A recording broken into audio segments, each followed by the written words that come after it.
Ako po si Aljay Kimayong, isa pong truck driver. Noong June 14 po, habang binabay ko po ang Biskaya to Pasig po, huminto muna ako sa Kapintalan, Nueva Ecija po para hugasan po yung sasakyan. Nung nasa taas na po ako, nung hinuhugasan ko na po yung mga sun visor, windbreaker po. Nung nasa baba na po ako, nung humawak po ako sa sun visor ng sasakyan, ako po ay nadulas. Yun po, sumabit po yung isang daliri ko at ito po ay naputol. Ako po ay dinala sa Region 2 Trauma Center po sa Bayombong, ay isang public hospital po. Ang mga bayarin ko po doon ay sinagot na po ng gobyerno yung sa operation po.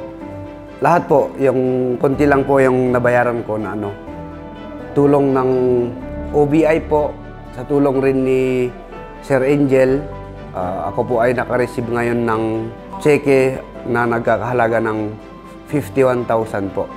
Nagpapasalamat pala ako sa OBI. Nagpapasalamat po ako at covered po ako ng cellphone ng OBI insurance po. Lalo na po kay Sir Angel, na siya po ang nag-alok sa boss ko na ikuhanan ako ng insurance po.